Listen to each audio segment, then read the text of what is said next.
So hello students, most welcome to the Thorix YouTube channel. आज हम start करेंगे new chapter in our NEET syllabus जिसका नाम है anatomy of the flowering plant. इस chapter के अंदर हम मोर और लेस फ्लोवरिंग प्लांट के बारे में ही डिस्कस करेंगे। इन प्लांट की जो एनाटॉमी है इनको बहुत ही डिटेल में डिस्कस करेंगे भाई। तो चलिए बिना टाइम वेस्ट किए हम अपने चैप्टर की तरफ मूव ऑन करते हैं। सबसे पहले तो इस चैप्टर में एंट्री लेने से पहले आपको मैं ये समझा दूं कि प्लांट और एनिमल में मेजर डिफरेंस क्या होता है। जैसा कि आप बचपन से देख रहे हैं भाई कि प्लांट मूव नहीं करते और एनिमल्स जो है वो मूव करते हैं। आखिर इस मूवमेंट के पीछे क्या कॉज छुपा हुआ है, क्या रीजन छुपा हुआ है, उसको डिस्कस करता हूं, ध्यान से देखना। अगर मैं आपके सामने लिखूं क्या प्लांट के अंदर सेल होते हैं बच्चों, तो आप कहोगे हाँ सर सेल तो प्लांट के अंदर होते हैं। मैं कहूंगा एनिमल में भी सेल तो होता ही है, आप कहोगे हाँ, इसमें कौन सी नई बात है। अगर मैं कहूं प्लांट के अंदर टिश्यू होते हैं तो आप कहोगे हाँ जी टिश्यू तो होते ही है। तो एनिमल में भी टिश्यू होते हैं, हम कहेंगे बिल्कुल कहेंगे भाई, यहां तक तो कोई डिफरेंस है नहीं। टिश्यू मिलकर ऑर्गन बना लेता है, प्लांट के अंदर ऑर्गन प्रेजेंट होते हैं भाई, जैसे लीफ एक ऑर्गन है भाई प्लांट का। और मैं कहूं एनिमल के अंदर भी ऑर्गन प्रेजेंट होते हैं, जैसे स्टमक एक ऑर्गन है हमारी बॉडी के अंदर, समझ में आता है। प्लांट के अंदर ऑर्गन मिलकर कोई भी ऑर्गन सिस्टम नहीं बनाते हैं, यानी कि ऑर्गन सिस्टम जो क्वांटिटी है वो प्लांट के अंदर कंप्लीटली एब्सेंट है। लेकिन एनिमल के अंदर यही ऑर्गन मिलकर क्या बनाते हैं बच्चों, ऑर्गन सिस्टम बनाते हैं, जैसे कि डाइजेस्टिव सिस्टम, जैसे कि रेस्पिरेटरी सिस्टम, जैसे कि सर्कुलेटरी सिस्टम, जैसे कि नर्वस सिस्टम, जैसे कि एंडोक्राइन सिस्टम, जैसे कि रिप्रोडक्टिव सिस्टम। तो जितने भी सिस्टम्स हैं हमारी बॉडी के अंदर वो किससे बने हैं भाई, वेरियस टाइप के ऑर्गन्स के मिलने से बने हैं। लेकिन प्लांट के अंदर ऑर्गन्स मिलकर कोई सिस्टम नहीं बनाते हैं। तो यहाँ पर पहला डिफरेंस हमें समझ में आया है। और एनिमल और प्लांट में, प्लांट के अंदर सिस्टम नहीं पाए जाते भाई, लेकिन एनिमल्स के अंदर सिस्टम्स पाए जाते हैं जो ऑर्गन्स के कॉम्बिनेशन से बने होते हैं। अगला डिफरेंस मैं आपको बताता हूं, क्या नर्वस टिश्यू का नाम आपने सुना है भाई, ब्रेन हो गया, स्पाइनल कोड हो गया। जो नर्वस टिश्यू है बच्चों वो प्लांट के अंदर मिलता ही नहीं है। प्लांट्स के अंदर ब्रेन, स्पाइनल कोड, नर्व्स ऐसी कोई एक्टिविटी जो है, ऐसी कोई अकोमोडेशन होता ही नहीं है। लेकिन एनिमल्स के अंदर नर्वस सिस्टम मिलता है भाई, नर्वस सिस्टम मिलेगा एनिमल्स के अंदर, तभी तो एनिमल्स सोच पाएंगे, समझ पाएंगे, डिसीजन ले पाएंगे, क्योंकि यहाँ पे नर्वस सिस्टम है। उसके अलावा अगर मैं बात करूं आपके सामने मस्कुलर सिस्टम की, या फिर मस्कुलर टिश्यू ले लो आप, है ना। अगर मैं नर्वस सिस्टम लिखूं तो नर्वस सिस्टम किससे बना होगा, नर्वस टिश्यू से। तो इसको नर्वस सिस्टम बोलो या नर्वस टिश्यू बोलो, बात क्या है बच्चों, सेम सेम है। एनिमल्स के अंदर नर्वस टिश्यू प्रेजेंट है तभी तो नर्वस सिस्टम बना है। प्लांट के अंदर नर्वस टिश्यू ही नहीं है तभी तो नर्वस सिस्टम एब्सेंट है। बात समझ में आई क्या। मस्कुलर टिश्यू जैसे कि मसल्स, जैसे ये क्या है, हमारी स्किन के ऊपर भी क्या लगी हुई है, मसल है भाई। स्किन के नीचे क्या है, बेसिकली मसल्स है, आप फील कर सकते हो अपनी बॉडी में मसल्स को। तो ये जो मस्कुलर टिश्यू है ये तो प्लांट के अंदर होता ही नहीं है भाई। आप लीफ को पकड़ के देखो, आप स्टेम को पकड़ के देखो, आपको ऐसी मसल्स फील नहीं होगी, क्योंकि वहां पर मस्कुलर टिश्यू ही नहीं है बेसिकली। अगर मैं एनिमल्स की बात करूं तो यहां पर मस्कुलर टिश्यू क्या होता है बच्चों, यहां पर मस्कुलर टिश्यू प्रेजेंट होता है। तो मैं आपको समझा रहा हूं एनिमल्स और प्लांट के अंदर जो मेन डिफरेंस हो सकते हैं, जो बहुत ही कॉमनली ऑब्जर्व करने पे आइडेंटिफाई हो सकते हैं, उन डिफरेंस के बारे में, कि यहाँ पे नर्वस टिश्यू नहीं है, यहाँ पे मस्कुलर टिश्यू नहीं है। इसलिए यहाँ पर नर्वस टिश्यू और मस्कुलर टिश्यू दोनों है। दोनों टिश्यू होने की वजह से मस्कुलर सिस्टम और नर्वस सिस्टम दोनों सिस्टम भी यहाँ पर हमें मिलेंगे। इन दोनों सिस्टम को ही रिस्पॉन्सिबल माना जाता है मूवमेंट के लिए। किसके लिए बच्चों, मूवमेंट के लिए। एनिमल्स के अंदर जो मूवमेंट होता है वो इसी वजह से होता है क्योंकि यहाँ पे मसल्स भी है, मसल्स मूवमेंट करवाती है, लेकिन मूवमेंट करवाने के लिए ऑर्डर कहां से आता है, ब्रेन से, यानी कि नर्वस सिस्टम से। नर्वस सिस्टम मूवमेंट करवाने का ऑर्डर देता है और मसल्स जो है वो मूवमेंट करवाती है। दोनों यहाँ पर प्रेजेंट है, इसलिए मूवमेंट यहाँ पे होता है। यहाँ पर ना तो मूवमेंट हो सकता है क्योंकि मस्कुलर टिश्यू नहीं है, ना इसको करने के लिए ऑर्डर दिया जा सकता है क्योंकि नर्वस सिस्टम ही नहीं है। इसीलिए यहाँ पर बच्चों मूवमेंट नहीं हो सकता है। मूवमेंट प्लांट के अंदर इम्पॉसिबल है। बोलो बात समझ में आई क्या, बिल्कुल आई। तो इतना मोर और लेस टॉपिक अपन कवर करते हैं प्लांट और एनिमल्स के बारे में। इसके बाद अपन चैप्टर के अंदर एंट्री की तरफ बढ़ते हैं भाई। अभी तक हमने बेसिकली समझा है प्लांट और एनिमल में क्या डिफरेंस हो सकते हैं, एक ओवरव्यू की तरह, एक शॉर्ट में। जो बहुत बाहर से डिफरेंस दिखते हैं वो डिफरेंस है ये, है ना। अब हम समझते हैं अपने चैप्टर की तरफ भाई। जैसा कि चैप्टर का नाम ही है anatomy of the flowering plant, तो हमें समझना पड़ेगा भाई ये एनाटॉमी होती क्या है। Anatomy of the flowering plant, हम फ्लोवरिंग प्लांट फूल वाले पेड़ों की एनाटॉमी पढ़ने वाले हैं, लेकिन ये एनाटॉमी होती क्या है एक्चुअली में। तो आपके सामने डेफिनेशन लिखता हूं मैं, बहुत ध्यान से देखना। अगर मैं लिखूं एनाटॉमी की डेफिनेशन तो मैं लिखूंगा study of internal organs, study of internal organs. किसी भी प्लांट के अंदर, किसी भी लिविंग के अंदर, किसी भी एनिमल के अंदर कहीं भी अगर आप इंटरनल ऑर्गन की स्टडी करते हो तो उसे बोला जाता है एनाटॉमी। क्या बोलते हैं बच्चों? एनाटॉमी बोलते हैं। अगर कभी भी आप इंटरनल ऑर्गन्स की क्या करोगे, स्टडी करोगे, उसे क्या बोलेंगे? एनाटॉमी। यानी कि किसी भी ऑर्गेनिज्म की बॉडी को लेकर आओ, उस बॉडी के अंदर, बॉडी को काट कर देखो अंदर कौन कौन से ऑर्गन है, उन ऑर्गन के बारे में जब आप स्टडी करोगे तो उसे क्या बोला जाएगा? एनाटॉमी बोला जाएगा। इससे पहले मैं आपको मॉर्फोलॉजी पढ़ा चुका हूं। किसी भी बॉडी की एक्सटर्नल स्ट्रक्चर्स और एक्सटर्नल स्ट्रक्चर पे जितने भी पोर्शंस मिल रहे हैं उनके बारे में पढ़ना होता है morphology. The study of external structure of the body is called morphology, but the study of internal organs is called anatomy. Understood और नॉट? उम्मीद करते हैं भाई मॉर्फोलॉजी और एनाटॉमी का कंसेप्ट आपका क्लियर कर पाए हैं। अब आपको मैं समझाता हूं कि ऑर्गन्स हम पढ़ने वाले हैं, मॉर्फोलॉजी हमने पढ़ ली, अब हम पढ़ेंगे एनाटॉमी। एनाटॉमी हम किसकी पढ़ेंगे भाई? हम पढ़ेंगे फ्लोवरिंग प्लांट की। किसकी पढ़ेंगे बच्चों? फ्लोवरिंग प्लांट्स की पढ़ेंगे। ऐसे प्लांट जिनके अंदर फूल होते हैं उन्हीं को क्या बोलते हैं बच्चों? फ्लोवरिंग प्लांट बोलते हैं। हम केवल फ्लोवरिंग प्लांट की क्या पढ़ेंगे? एनाटॉमी पढ़ेंगे। अब फ्लोवरिंग प्लांट को एक और नाम दिया जाता है बच्चों, एंजियोस्पर्म भी इन्हीं को बोलते हैं, एंजियोस्पर्म्स। अगर बोला जाए मॉर्फोलॉजी ऑफ फ्लोवरिंग प्लांट तो भी यही पढ़ने वाले हैं, अगर बोला जाए मॉर्फोलॉजी ऑफ एंजियोस्पर्म तो भी हम यही पढ़ने वाले हैं, क्योंकि मॉर्फोलॉजी पढ़ ही चुके हैं, अब पढ़ रहे हैं एनाटॉमी। अगर बोले anatomy of the flowering plant तब भी यही चैप्टर है, अगर बोले एनाटॉमी ऑफ द एंजियोस्पर्म तब भी यही चैप्टर है। बोलो समझ में आया क्या? फ्लोवरिंग प्लांट को एंजियोस्पर्म भी बोलते हैं। अब अगला डाउट आएगा आपके सामने कि केवल फ्लोवरिंग प्लांट के बारे में ही क्यों पढ़ रहे हैं हम चैप्टर में, तो वो भी डिस्कस करते हैं भाई। अगर मैं आपके सामने लिखूं मोस्ट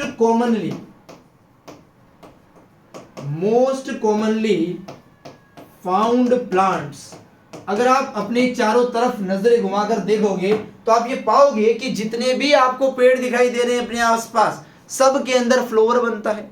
सभी के अंदर 99.999% पेड़ों के अंदर क्या बनता है? फ्लोवर बनता है, क्योंकि वो फ्लोवरिंग प्लांट ही है। जो फ्लोवरिंग प्लांट से पहले की क्लासेस है जैसे कि जिम्नोस्पर्म, जैसे कि टेरिडोफाइटा, इनके जो प्लांट्स है वो बहुत ही रेयर अवेलेबल है इस अर्थ पे, बहुत ही कम है, तो वो हमें आसपास दिखते ही नहीं है। जब दिखते ही नहीं है तो पढ़ने की क्या जरूरत है? पढ़ेंगे तो वो जो बहुत ज्यादा काम आए जिंदगी में। तो ये मोस्ट कॉमनली पाए जाने वाले पेड़ है भाई जो एंजियोस्पर्म्स के हैं, इसलिए हम यहाँ पे केवल एंजियोस्पर्म को ही पढ़ने वाले हैं। अगली बात आती है भाई इंटरनल ऑर्गन पढ़ेंगे हम, तो इंटरनल ऑर्गन में हम कौन कौन से ऑर्गन पढ़ेंगे? इंटरनल ऑर्गन में हम किसी भी प्लांट की लीफ के बारे में पढ़ेंगे भाई, हम किसी भी प्लांट की रूट के बारे में भी पढ़ेंगे, और हम किसी भी प्लांट के स्टेम के बारे में भी पढ़ेंगे। आप कहोगे ये तो हमने मॉर्फोलॉजी में भी पढ़ा था। मॉर्फोलॉजी में हमने एक्सटर्नल स्ट्रक्चर बाहर से पढ़ा था, रूट बाहर से कैसी हो सकती है ये पढ़ा था। इसके अंदर एनाटॉमी के अंदर हम रूट के अंदर क्या क्या हो सकता है वो सब पढ़ेंगे। अगर एक टिपिकल डायग्राम बना के आपको बताऊं तो आपने देखा होगा, सिंपली ध्यान से समझो, पेड़ के सबसे बाहर, प्लांट के सबसे बाहर क्या होती है? बार्क होती है। इस बार्क के नीचे व्हाइट कलर का टिश्यू होता है जिसे हम कॉर्टेक्स बोलेंगे, उसके अंदर एक ब्राउन कलर की लेयर आती है जिसे हम एंडोडर्मिस बोलेंगे, उसके अंदर जाइलम और फ्लोएम आता है, और उसके बीच में एक ब्लैक कलर की या फिर ब्राउन कलर की लकड़ी होती है जिसे आप पित बोल सकते हो बेसिकली।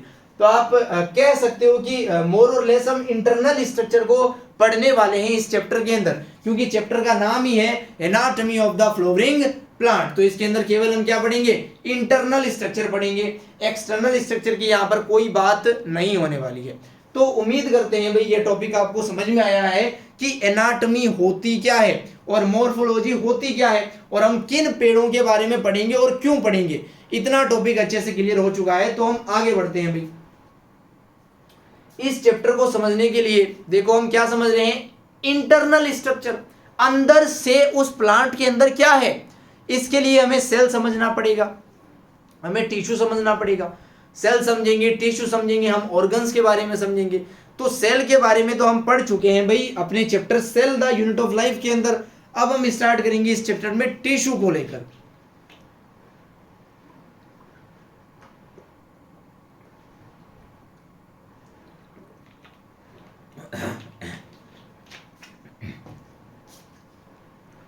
अब हम स्टार्ट करेंगे इस चैप्टर में टिश्यू टॉपिक को बेसिकली। तो टिश्यू क्या होता है, जैसा कि जनरल फॉर्म में हमने आपको बायोलॉजी के अंदर बहुत पहले भी पढ़ा रखा है भाई, जो सेल होता है जब बहुत सारे सेल मिल जाते हैं तो वो टिश्यू बना लेते हैं, जब बहुत सारे टिश्यू मिल जाते हैं तो वो ऑर्गन बना लेते हैं, जब बहुत सारे ऑर्गन मिल जाते हैं तो वो सिस्टम बना लेते हैं, जब बहुत सारे सिस्टम मिल जाते हैं तो वो बॉडी बना लेते हैं। किसी भी लिविंग ऑर्गेनिज्म की जो बॉडी है वो कुछ इसी फॉर्मेट में बनी है भाई, इसी फॉर्मेट में उसका कंस्ट्रक्शन हुआ है। लेकिन अगर मैं बात करूं व्हाट इज टिश्यू, इस टिश्यू की मेन डेफिनेशन की बात करते हैं। इस फ्लो चार्ट से भी समझ में आ रहा है इस टिश्यू के अंदर बहुत सारे सेल्स होंगे। इस टिश्यू के अंदर क्या होता है, टिश्यू क्या है, एक ग्रुप ऑफ सेल, क्या है, एक ग्रुप ऑफ सेल्स। ये सेल का एक ग्रुप ही है, बहुत सारे सेल होते हैं इसके अंदर। इन सेल के पास क्या होगा बच्चों, इनके पास सेम फंक्शन होगा, हैविंग सेम फंक्शन। इनका काम जो है वो हमेशा ही कैसा होगा बच्चों, सेम होगा। इनकी ओरिजिन भी कैसी होगी, हमेशा सेम होगी, हैविंग सेम ओरिजिन। क्या लिख रहा हूं मैं, हैविंग सेम ओरिजिन। अब इस ओरिजिन का मतलब क्या है, फंक्शन का मतलब तो समझ में आता है कि ये सेल जो काम करेगा इसका पड़ोसी वाला सेल भी यही काम करेगा, तभी ये दोनों सेल मिलकर क्या एक टिश्यू है। लेकिन इस ओरिजिन का मतलब समझो बच्चों, जैसे कि आपको पता है किसी भी ऑर्गेनिज्म की जो बॉडी है वो एक सेल से बनना स्टार्ट होती है, उस सेल को हम जाइगोट बोलते हैं। उस सेल में जब सेल डिवीजन होता है तो लगातार बहुत ज्यादा सेल्स बनते जाते हैं और पूरी बॉडी बनती है। एक टिश्यू अगर बना है तो वो इनिशियली तो एक सेल से ही बना होगा, एक से दो सेल बनी, दो से चार बनी, चार से आठ बनी, 16 बनी, 32 बनी, 64 बनी, 128 बनी, 256 बनी, 512 बनी, 1024 बनी। तो ये जो सेल्स बढ़ रहे हैं नंबर में, क्या यही आगे चल के टिश्यू बनेंगे? तो एक्चुअली में जो टिश्यू है वो इनिशियली एक ही सेल से बनता है। वो जो सेल है वो तो अपने आप में आइडेंटिकल है भाई, अपने जैसी दूसरी सेल तो है नहीं उसके जैसी। तो वो अगर आइडेंटिकल है तो इससे बनने वाले सारी सेल भी कैसे होंगे, आइडेंटिकल होंगे बेसिकली। सेम ओरिजिन का मतलब है सेम सेल, सेम सेल से बने हो, वो सारे जो सेल्स है वो एक ही सेल से बने हो, इसका मतलब है सेम ओरिजिन में। अगला फीचर बताता हूं आपको टिश्यू का। टिश्यू के अंदर जितने भी सेल्स आते हैं इनकी जो स्ट्रक्चर होती है वो मे बी सिमिलर भाई, वो सिमिलर हो सकती है, होगी पता नहीं। अगर मे सिमिलर है तो मे नॉट बी सिमिलर भी तो हो सकती है, बिल्कुल हो सकती है। किसी भी टिश्यू के अंदर जितने भी सेल्स आते हैं उनका फंक्शन हमेशा सेम होगा, उनकी ओरिजिन हमेशा सेम होगी, लेकिन उनकी जो स्ट्रक्चर है, उनकी जो स्ट्रक्चर है, यहां पर हम किसकी बात कर रहे हैं बच्चों, स्ट्रक्चर की। उनकी जो स्ट्रक्चर है वो मे बी सिमिलर, सेम भी हो सकती है, वो मे नॉट बी सिमिलर, वो सेम नहीं भी हो सकती है, यानी कि अलग अलग भी हो सकती है। उन सेल की स्ट्रक्चर सेम भी है, हो सकती है, अलग भी हो सकती है, लेकिन फंक्शन और ओरिजिन हमेशा क्या होगा बच्चों, सेम होगा। स्ट्रक्चर की जगह यहां पर आपको शेप भी लिखा हुआ मिल सकता है भाई, क्योंकि स्ट्रक्चर का मतलब क्या है, संरचना, वो दिखती कैसी है, और शेप का मतलब भी क्या है, वो दिखती कैसी है। यानी कि दोनों शब्दों में मोर और लेस कोई डिफरेंस नहीं है। इस टॉपिक के बेसिस पे शब्दों में डिफरेंस तो है, लेकिन इस टॉपिक को अगर रिलेट करें तो इन शब्दों को हम सेम मान सकते हैं। बोलो टिश्यू की डेफिनेशन समझ में आई क्या? ऐसे सेल्स का ग्रुप है जिसका फंक्शन और ओरिजिन हमेशा क्या होगा बच्चों, सेम होगा, लेकिन इसकी स्ट्रक्चर या फिर शेप अलग भी हो सकती है, सेम भी हो सकती है, कुछ केसेस में सिमिलर होगी। जैसे एग्जांपल की अगर मैं बात करूं तो पेरेन्काइमा, क्या लिखा मैंने, पेरेन्काइमा एक टिश्यू का नाम है, अभी पढ़ाऊंगा आगे आपको। पेरेन्काइमा टिश्यू के अंदर जो सेल आते हैं उनकी स्ट्रक्चर सेम होती है। लेकिन अगला एग्जांपल आपको दे रहा हूं मैं जाइलम टिश्यू का, किसका दे रहा हूं, जाइलम टिश्यू का। इस जाइलम टिश्यू के अंदर जितने भी सेल आते हैं वो सिमिलर नहीं होते हैं, यानी कि नॉट बी सिमिलर, डिसिमिलर होते हैं भाई। तो ये मैंने एग्जांपल के साथ आपको क्लियर कर दिया भाई टॉपिक। जब हम एग्जाम्पल पढ़ेंगे तो ये चीजें आपके सामने और क्लियर हो जाएगी, तो घबराने की कोई बात नहीं है भाई। आगे बढ़ते हैं भाई। अगर मैं किसी भी प्लांट की एक टिपिकल एनाटॉमी आपको समझाऊं, है ना, किसी भी एंजियोस्पर्म की टिपिकल एनाटॉमी अगर हम देखें, टिपिकल का मतलब क्या होता है पहले तो ये समझो। जैसे मैं कहूं कि आक का कोई पेड़ है भाई, आकड़ा जिसे बोलते हैं जनरली राजस्थानी भाषा में, उसके पेड़ को अगर आप काट के देखोगे, उसके स्टेम को, उसकी रूट को, तो कुछ स्ट्रक्चर आपको दिखेंगे। इधर कोई नीम का प्लांट है, नीम का पेड़ है, उसको काट के देखोगे तो कुछ स्ट्रक्चर दिखेंगे। 100% इन दोनों इंटरनल स्ट्रक्चर में कुछ डिफरेंस होगा, लेकिन कुछ ऐसे भी कैरेक्टर होंगे जो कॉमन होंगे, इसमें भी होंगे, इसमें भी होंगे। तो हम टिपिकल स्ट्रक्चर में वो कैरेक्टर पढ़ते हैं जो सभी एंजियोस्पर्म के अंदर क्या होते हैं बच्चों, प्रेजेंट होते हैं। ऐसे कैरेक्टर जो सभी एंजियोस्पर्म में प्रेजेंट है उनको पढ़ेंगे टिपिकल स्ट्रक्चर के अंदर। मैं बनाता हूं आपके सामने, बहुत ध्यान से देखो।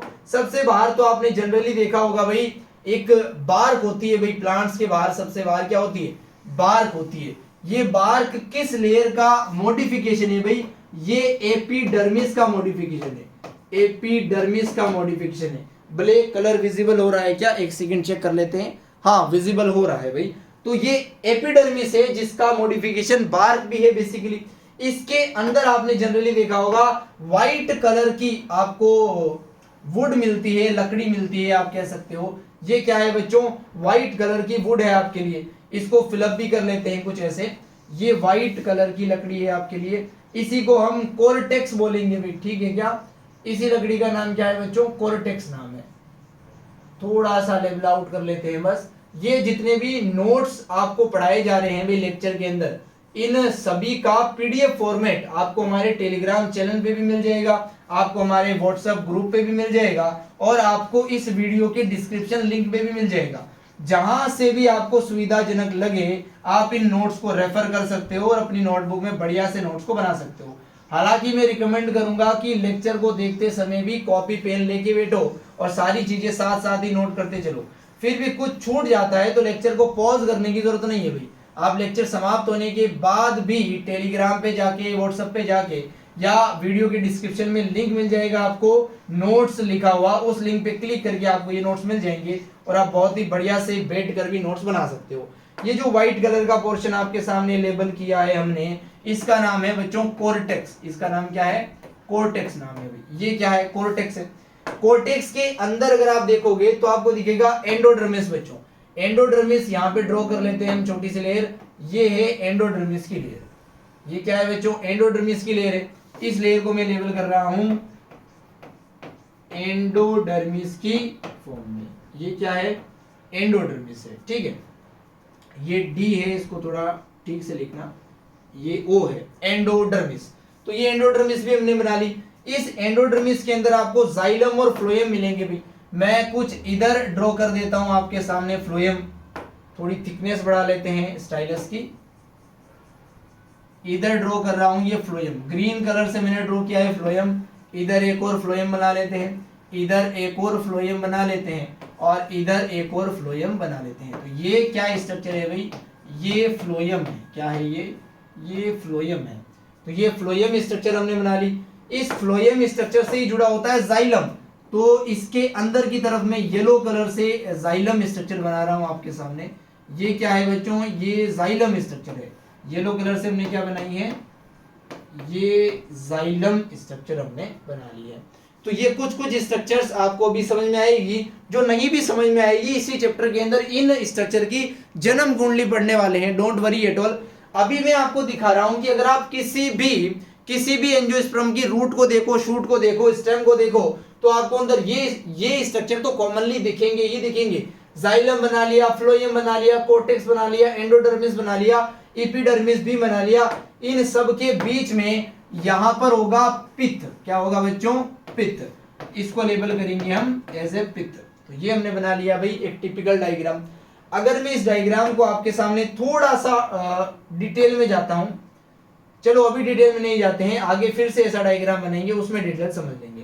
अभी मैंने आपको सिर्फ इतना समझाया है, अगर आप किसी भी एंजियोस्पर्म की रूट को, शूट को, स्टेम को देखोगे तो आपको ये स्ट्रक्चर तो कॉमनली दिखेंगे ही दिखेंगे, क्योंकि इन स्ट्रक्चर के बिना किसी प्लांट का कॉम्पोजिशन ही नहीं हो सकता है, उसका बनना डिसाइड ही नहीं हो सकता है, क्योंकि ये सभी पेड़ों के अंदर मिलते ही मिलते हैं। इनके स्पेसिफिक फंक्शन है जो हम आगे पढ़ने वाले हैं। उम्मीद करते हैं एक एक चीज क्लियर है भाई। कहो तो इनके फंक्शन भी अभी डिस्कस कर लूं मैं थोड़े थोड़े। देखो ये जो आपको पित्त दिखाई दे रहा है, इसका फंक्शन है सेंट्रल कोर का फॉर्मेशन करना। ये जो जाइलम आपको दिखाई दे रहा है, इसका फंक्शन है वाटर का कंडक्शन करना। ये जो फ्लोएम आपको दिखाई दे रहा है, इसका फंक्शन है फूड का कंडक्शन करना। ये जो कोर्टेक्स आपको दिखाई दे रहा है, इसका फंक्शन होता है वेरियस सब्सटेंस जैसे कि लेटेक्स हो गया, रेंजिन्स हो गए, गम्स हो गए, इनको स्टोर करना। ये जो एंडोडर्मिस है, इसके अंदर बैरल शेप की सेल्स मिलती है और ये मैकेनिकल सपोर्ट देने में भी हेल्प करता है एक तरीके से। ये जो एपिडर्मिस है, ये एक्सटर्नल स्ट्रक्चर है, इसलिए प्रोटेक्शन का काम करता है। तो ये जो फंक्शन बताए हैं, ये एडवांस तरीके से बता दिए हैं आपको। हालांकि इनके बहुत ज्यादा फंक्शन आगे हम पढ़ने वाले हैं, एक एक स्ट्रक्चर को बहुत ज्यादा डिटेल में पढ़ने वाले हैं, तो घबराने की बिल्कुल आवश्यकता नहीं है। आगे बढ़ते हैं भाई। अगर मैं बात करूं आपके सामने कि ये जो एंजियोस्पर्म की हम एनाटॉमी पढ़ रहे हैं भाई, इसके अंदर हम किस पैटर्न में पढ़ेंगे इस चैप्टर को, हमें क्या क्या पढ़ना है, तो हम किसी भी प्लांट के अंदर इन स्ट्रक्चर की बात करेंगे भाई, कि उसके अंदर सेल्स कैसे हैं, टिश्यू कैसे हैं।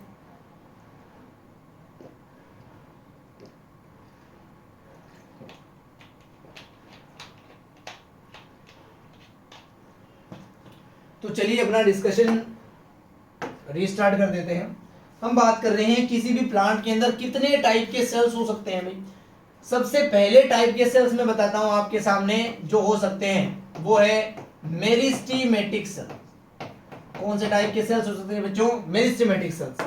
ऐसे सेल जो हमेशा सेल डिवीजन करते ही रहते हैं, डिवाइड होते ही रहते हैं और नए नए सेल्स बनाते ही रहते हैं। अब इतने सारे सेल्स की जरूरत क्यों पड़ेगी?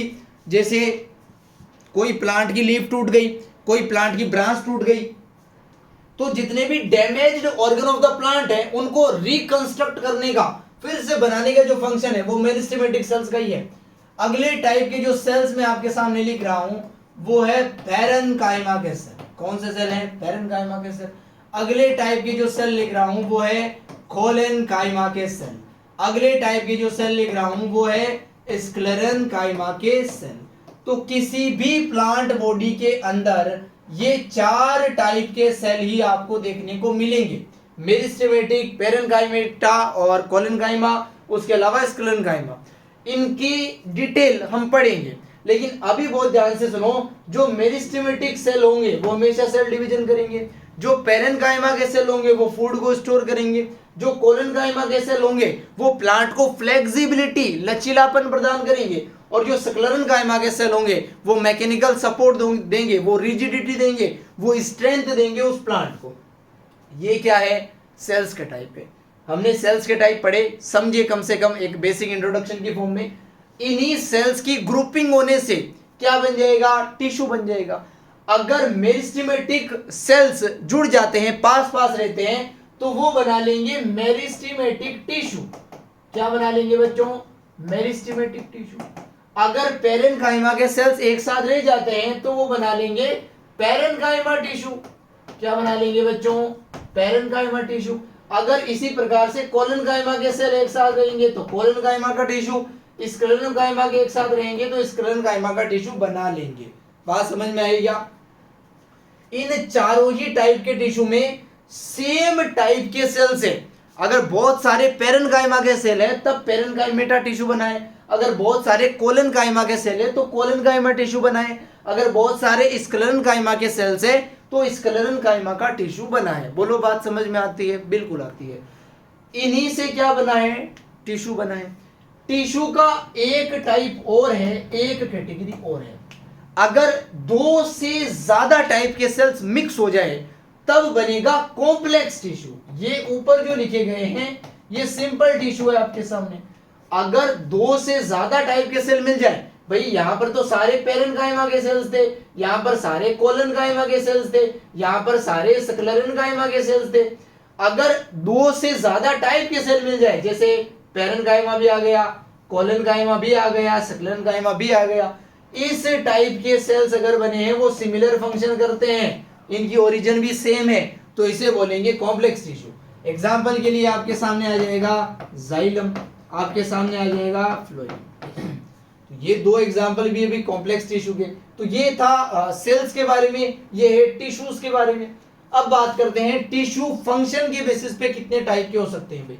देखो टिश्यू को अलग अलग कैटेगरी से हम डिवाइड करेंगे अलग अलग बेसिस के ऊपर। सबसे पहले एक इंट्रोडक्शन के फॉर्म में आपके सामने फंक्शन के बेसिस पे, अलग अलग फंक्शन के बेसिस पे कितने टाइप के टिश्यू हो सकते हैं भाई। सबसे पहला टिश्यू है आपके सामने इपीडर्मल। क्या नाम है बच्चों जिसका? इपीडर्मल। नाम से ही समझ में आ रहा है बाहर की इपीडर्मिस बनाता है, इसीलिए तो इपीडर्मल नाम रखा गया है।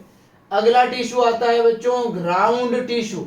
नाम से ही समझ में आता है ग्राउंड का मतलब क्या होता है? मैदान। तो ये पूरा मैदान, प्लांट के अंदर जितनी भी खाली जगह है, जितना भी मैदान है, सब के अंदर ये भरा होता है, इसलिए ग्राउंड टिश्यूज को बोलते हैं। अगला टिश्यू आता है बच्चों वस्कुलर टिश्यू।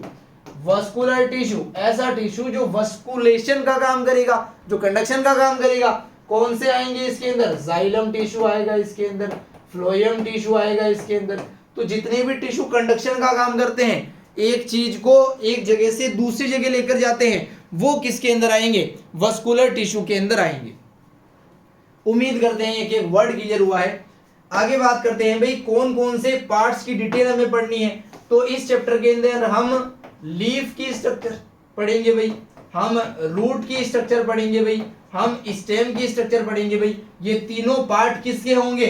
डाइकोट प्लांट्स के भी होंगे और मोनोकोट प्लांट्स के भी होंगे। बोलो बात समझ में आती है क्या? ये इंट्रोडक्शन चल रहा है, अभी चैप्टर स्टार्ट अभी नहीं हुआ है। अभी तो टिश्यू की जनरल डेफिनेशन, एनाटॉमी की जनरल डिस्कशन और चैप्टर को कैसे पढ़ेंगे उसकी जनरल डिस्कशन चल रही है। डिटेल्स ऑफ पार्ट में हम लीफ पढ़ेंगे, रूट पढ़ेंगे, स्टेम पढ़ेंगे और डाइकोट और मोनोकोट दोनों टाइप के प्लांट की ये तीनों स्ट्रक्चर स्टडी करेंगे। सेकेंडरी ग्रोथ का मतलब समझना।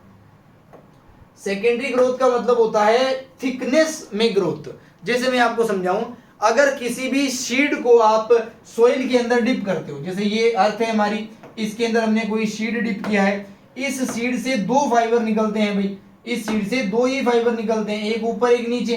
जो ऊपर निकला है इसे बोला जाता है प्लम्यूल बच्चों। क्या बोला जाएगा? प्लम्यूल। जो नीचे निकला है इसे बोलेंगे रेडिकल। क्या बोलेंगे बच्चों? रेडिकल।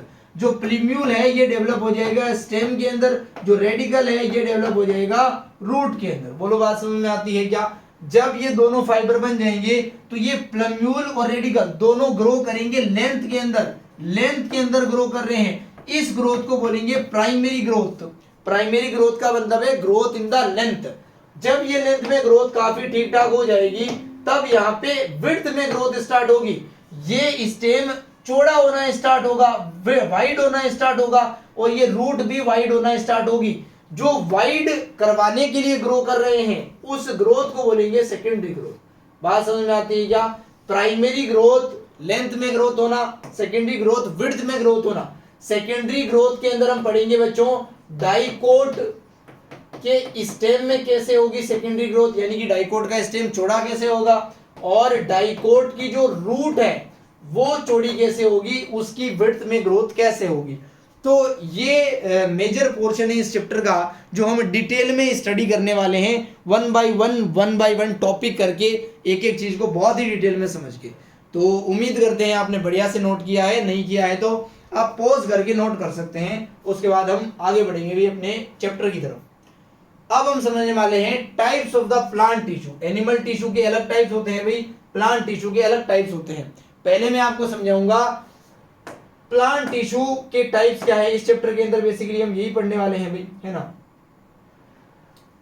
तो हम समझ रहे हैं यहाँ पे प्लांट टिश्यू के क्या क्या टाइप्स हो सकते हैं। तो आपके सामने एक फ्लो चार्ट बना के समझाते हैं, देखना ध्यान से। थिकनेस 10 पे रख लेते हैं। प्लांट के अंदर दो टाइप के टिश्यू मिलते हैं। एक टिश्यू होता है मेरिस्टेमेटिक। क्या होता है बच्चों? Meristematic tissue. एक होता है परमानेंट टिश्यू। क्या होता है बच्चों? Permanent tissue.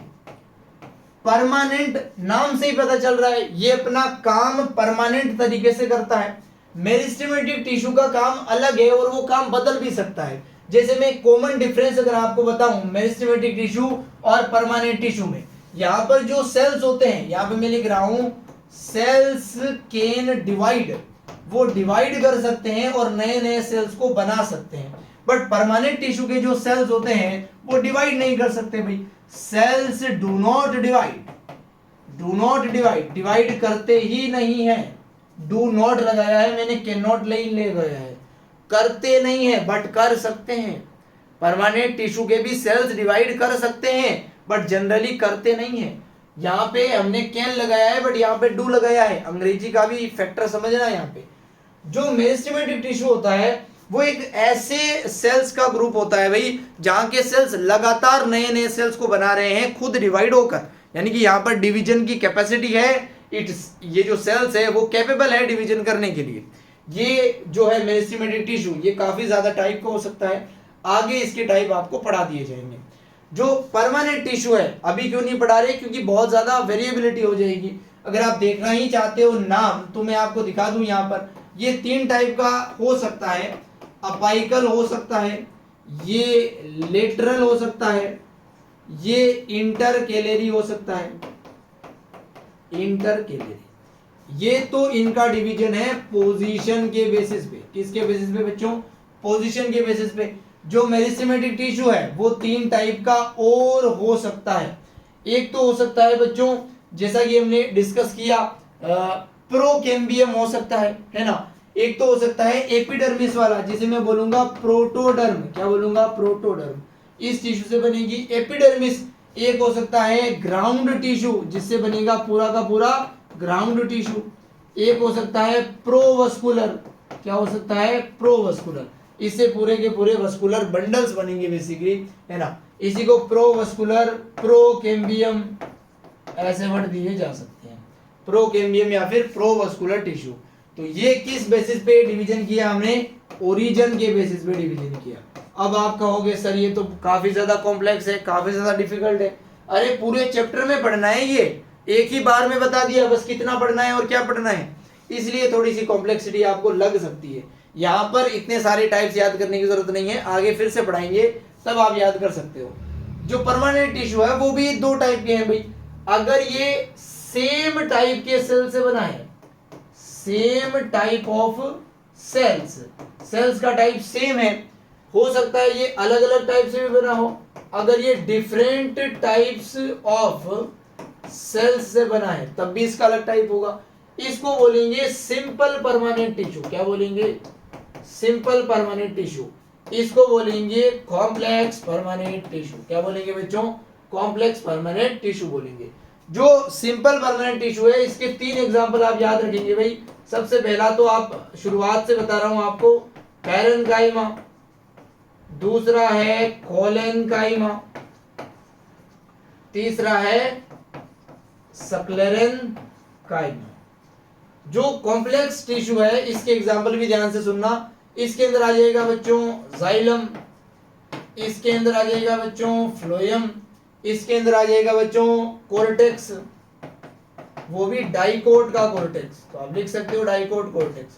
आगे जब डिटेल पढ़ेंगे तो ये चीजें आपके सामने और क्लियर हो जाएगी। मैंने आपको क्या बताया है? Types of the plant tissue 2 type का है, मेरिस्टेमेटिक और परमानेंट।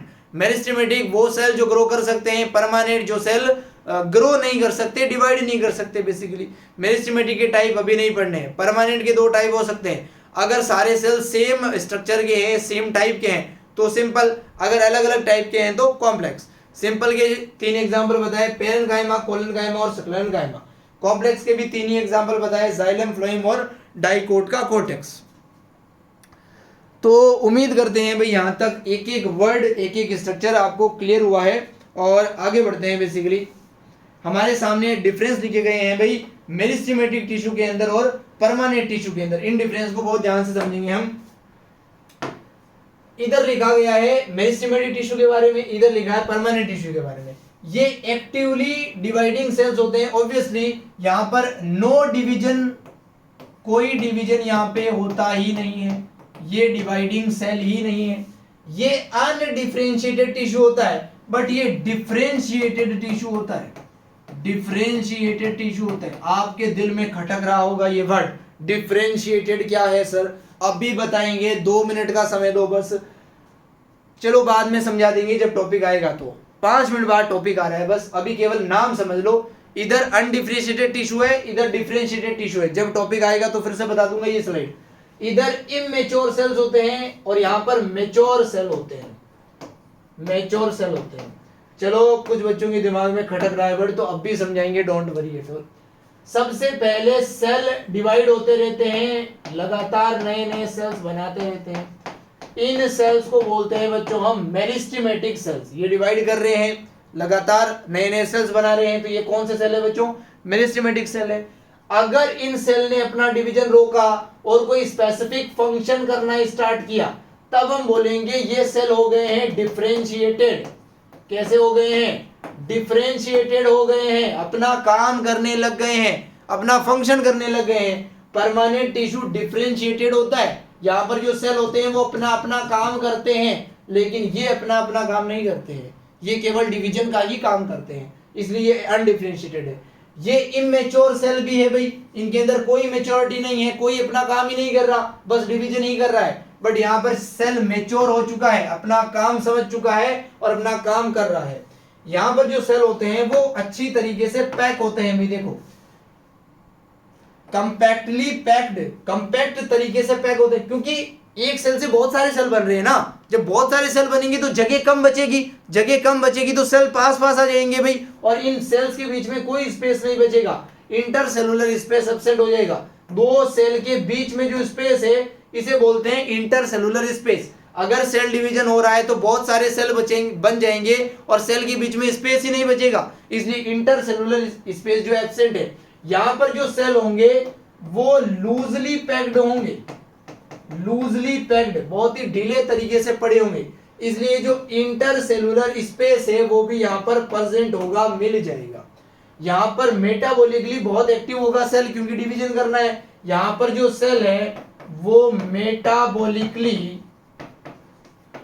लेस एक्टिव होगा। मेटाबॉलिकली कैसा होगा बच्चों? लेस एक्टिव, उतना एक्टिव नहीं होगा, बेसिकली आप कह सकते हो।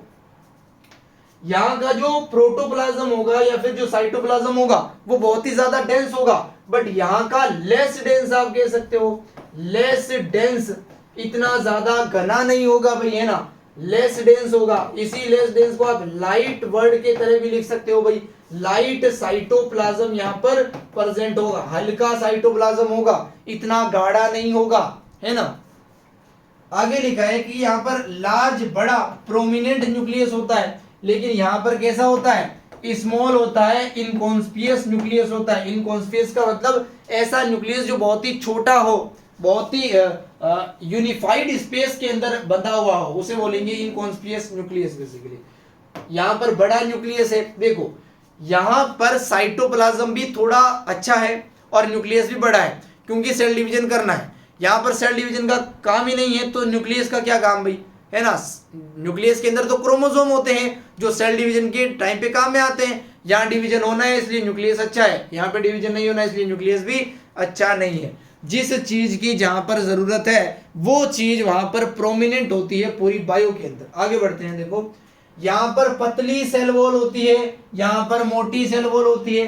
प्राइमरी सेल वॉल जो है वो सेलुलोज की बनी है, यहाँ भी प्राइमरी सेल वॉल सेलुलोज की बनी है। यहाँ पर सेकेंडरी सेल वॉल है ही नहीं, बट यहाँ पर सेकेंडरी सेल वॉल पेक्टिन और लिग्निन की बनी है, बात समझ में आती है।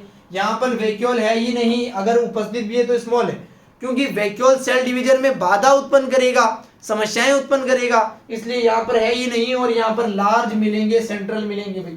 यहाँ पर प्लास्टिड या तो होंगे ही नहीं, होंगे तो वो भी प्रोप्लास्टिड होंगे, पुराने टाइप के छोटे छोटे होंगे।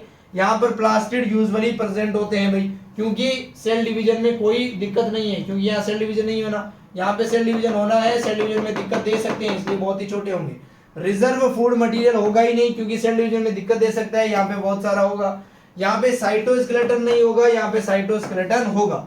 कुछ बच्चों के मन में डाउट हो सकता है, सर ये साइटोस्केलेटन नाम नहीं सुना हमने पहले, तो थोरेक्स पे सेल चैप्टर को पढ़ लेना भाई बहुत ही डिटेल में। साइटोस्केलेटन के अंदर 3 टाइप के प्रोटीन फाइबर आते हैं भाई, माइक्रोफिलामेंट, है ना, इंटरमीडिएट और माइक्रोट्यूब्यूल्स, तीनों टाइप के प्रोटीन्स फिलामेंट के बारे में बहुत अच्छे से पढ़ाया था। उसी के स्ट्रक्चर को, उसी के स्केलेटन को हम यहाँ पे साइटोस्केलेटन बोल रहे हैं। The skeleton of the proteins inside the cell is called cytoskeleton actually.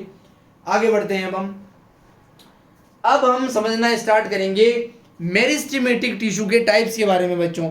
जो मेरिस्टेमेटिक टिश्यू है वो क्या होता है हम ऑलरेडी समझ चुके हैं। ऐसे सेल्स जो लगातार क्या कर रहे हैं, सेल डिवीजन कर रहे हैं भाई, उनके भी कितने टाइप हो सकते हैं वो आपके सामने एक्सप्लेन करता हूं। बहुत ध्यान से सुनना, एक एक लाइन समझ में आनी चाहिए सबको। मेरिस्टेमेटिक टिश्यू ओरिजिन के बेसिस पे, डेवलपमेंट के बेसिस पे 3 टाइप के हो सकते हैं भाई। सबसे पहला तो आता है प्रोमेरिस्टम, जिसको एम्ब्रियोनिक भी कह सकते हो, जिसको प्रीमोर्डियल मेरिस्टम भी कह सकते हो।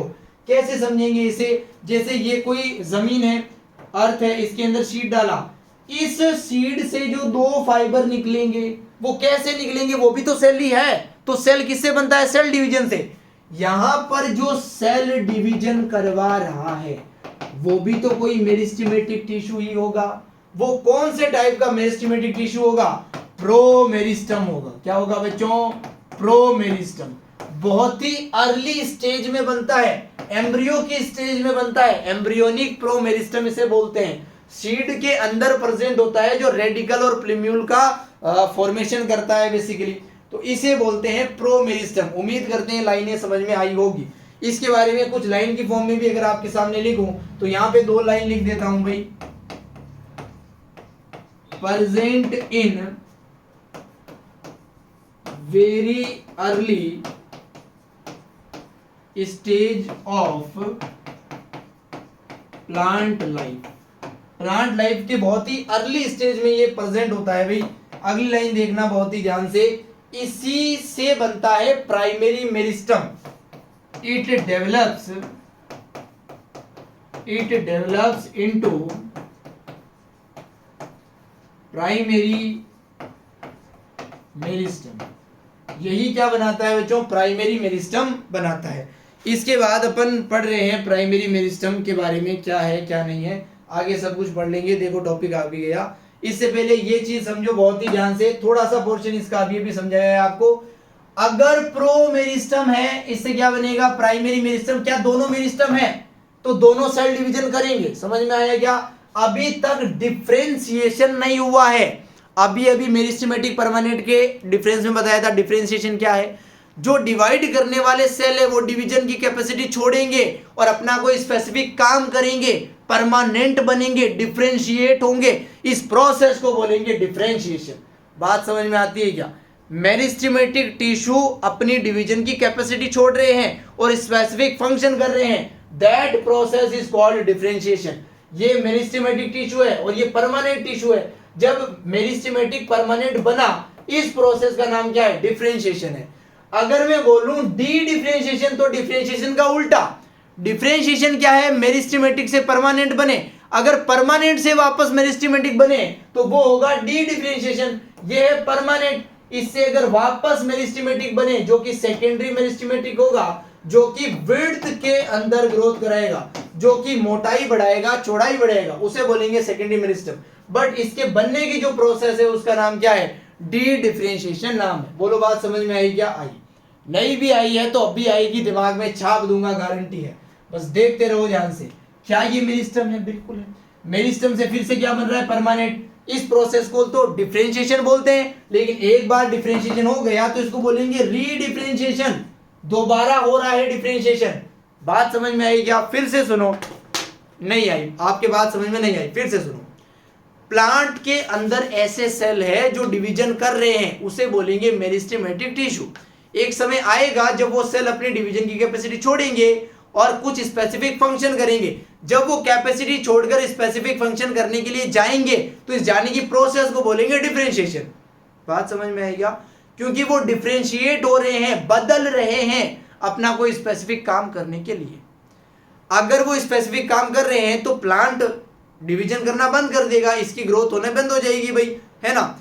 जब इस प्लांट की विड्थ बढ़ानी होगी तो यही सेल जो डिफरेंशिएट हुए हैं, जो परमानेंट बने हैं, वो फिर से डिवीजन करने की कैपेसिटी लेंगे, वो फिर से मेरिस्टेमेटिक बनेंगे। क्यों बन रहे हैं? क्योंकि विड्थ बढ़ानी है। जो विड्थ बढ़ाता है उसे सेकेंडरी ग्रोथ बोलते हैं। अभी पहले डिस्कस किया था।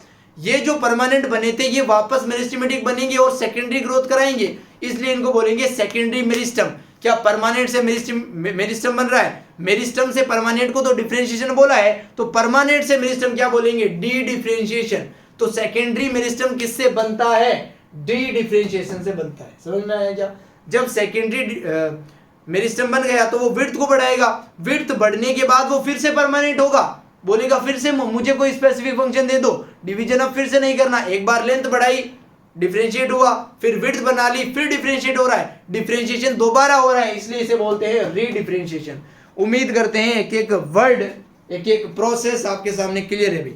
अगर नहीं भी क्लियर है तो आप कमेंट कर सकते हैं, बहुत ही बढ़िया से समझा दिया जाएगा। इंस्टाग्राम पे भी आप थोरेक्स 100 को डीएम कर सकते हो भाई, वहां भी आपके सारे डाउट क्लियर किए जाएंगे। अब हम समझते हैं प्राइमरी मेरिस्टम के बारे में। सबसे पहली बात तो ये दूसरा टाइप है भाई किसी भी मेरिस्टेमेटिक टिश्यू का on the basis of their origin. सबसे पहले क्या बना है, प्रीमोर्डियल मेरिस्टम बना है, जिसको एम्ब्रियोनिक मेरिस्टम भी बोल सकते हैं भाई। छोटा सा होता है, सीड के अंदर होता है, जो इस टिश्यू को बना देता है। जब लेंथ बढ़ने लगती है प्लांट की तो ये टिश्यू बना हुआ होता है भाई। कहां से बनता है, प्रोमेरिस्टम से बनता है। कब अपीयर होता है, बहुत जल्दी अर्ली अपीयर हो जाता है। ये कंट्रीब्यूट करता है प्राइमरी प्लांट बॉडी बनाने में, यानी कि प्लांट की लेंथ बढ़ाने में। प्राइमरी का मतलब लेंथ बढ़ना। सेल्स जो है वो एक्टिवली डिवीजन करेंगे, क्योंकि मेरिस्टम के सेल है भाई, ये क्या बनाते हैं, प्राइमरी परमानेंट टिश्यू बनाते हैं। किससे, डिफरेंशिएशन से। यही तो बताया है कि मेरिस्टेमेटिक टिश्यू परमानेंट हो जाता है, इस प्रोसेस को बोलते हैं डिफरेंशिएशन। परमानेंट टिश्यू वापस से सेकेंडरी मेरिस्टम बन जाता है, इसे बोलते हैं डी डिफरेंशिएशन। ये जो सेकेंडरी मेरिस्टम है वो वापस से परमानेंट हो जाता है, इसे बोलते हैं रीडिफरेंशिएशन। लाइन क्या बोल रही है, प्राइमरी परमानेंट टिश्यू किससे बन रहा है, डिफरेंशिएशन से। क्या प्राइमरी परमानेंट टिश्यू ये वाला है, क्योंकि ये तो सेकेंडरी है, तो ये क्या है, प्राइमरी। किससे बन रहा है, ये डिफरेंशिएशन से। उम्मीद करते हैं लाइन क्लियर है। अपाइकल मेरिस्टम जो होता है, इंटरकेलरी मेरिस्टम जो होता है, वो प्राइमरी मेरिस्टम ही होता है। ऐसा मेरिस्टम, ये कोई स्टेम है भाई, ये पत्तियां लगी हुई है उसमें, अगर वो स्टेम एपेक्स के ऊपर प्रेजेंट है तब उसे बोलेंगे अपाइकल। अगर वो साइड में प्रेजेंट है तो उसे बोलेंगे लेटरल। अगर वो नोड के ऊपर प्रेजेंट है तब उसे बोलेंगे इंटरकेलरी। आगे और डिटेल पढ़ेंगे, बस वर्ड आ गए इसलिए सारे वर्ड एक बार बता देता हूं आपको। इंटरकेलरी मेरिस्टम और अपाइकल मेरिस्टम, यानी कि ये और ये दोनों प्राइमरी मेरिस्टम के ही मॉडिफिकेशन है, एग्जांपल है आप कह सकते हो। आगे बढ़ते हैं सेकेंडरी या फिर लेटरल मेरिस्टम के बारे में। ये प्राइमरी परमानेंट टिश्यू से ही बन रहा है, डी डिफरेंशिएशन से। लाइन क्लियर है भाई। सम सेल्स जो होते हैं प्राइमरी मेरिस्टम टिश्यू के, वो बिकम्स मेरिस्टेमेटिक, वापस मेरिस्टेमेटिक हो जाते हैं और सेकेंडरी मेरिस्टम में बदल जाते हैं और विड्थ को बढ़ाने लग जाते हैं। ये लाइन भी आप लिख सकते हो। मेरिस्टम जो अकर करता है मैच्योर रीजन में, रूट्स के अंदर, शूट्स के अंदर, है ना, और जो विड्थ को बढ़ाता है उसी का नाम क्या है, बेसिकली ये है। जो वुडी एक्सिस को अपीयर करता है later than primary meristem, primary meristem के बाद जो वुडी एक्सिस के अंदर अपीयर हो रहा है, प्रेजेंट है, और जो प्रोड्यूस करता है पर्टिकुलर रीजन्स पे ग्रोथ को, यानी कि सेकेंडरी ग्रोथ को, उसी का नाम है भाई सेकेंडरी टिश्यू आप कह सकते हो, या सेकेंडरी मेरिस्टम या फिर लेटरल मेरिस्टम भी आप कह सकते हो। तो उम्मीद करते हैं भाई यहाँ तक टॉपिक बहुत ही बढ़िया से क्लियर है। 2-4 वर्ड और है लेटरल मेरिस्टम के बारे में। ये सिलेंड्रिकल होता है भाई, ये रिस्पॉन्सिबल होता है for the production of secondary tissue by the activity of secondary growth occurs. इसी की एक्टिविटी से सेकेंडरी ग्रोथ होती है, यानी कि पेड़ की विड्थ बढ़ती है, चौड़ाई बढ़ती है। यही सेकेंडरी टिश्यू बनाता है, तभी तो सेकेंडरी ग्रोथ होगी। यही रिस्पॉन्सिबल होता है। ये सिलेंडर के जैसा है भाई, जैसे ये कोई स्टेम है तो इस स्टेम के अंदर साइड में इस जगह पे क्या मिलता है, सेकेंडरी मेरिस्टम मिलता है। क्या ये सिलेंडर जैसा बन रहा है, इसलिए इसको बोलते हैं सिलेंड्रिकल मेरिस्टम टिश्यू। ये जो लेटरल मेरिस्टम है वो यूजुअली सेकेंडरी ही होता है। सारे लेटरल सेकेंडरी नहीं है, बट सारे सेकेंडरी लेटरल होते हैं। आगे ये बात समझेंगे बहुत ध्यान से, आगे चलो। जो मेरिस्टेमेटिक टिश्यू है इसके 3 टाइप अपने पढ़े हैं, 3 और पढ़ते हैं, बस 1 मिनट का रेस्ट लेते हुए।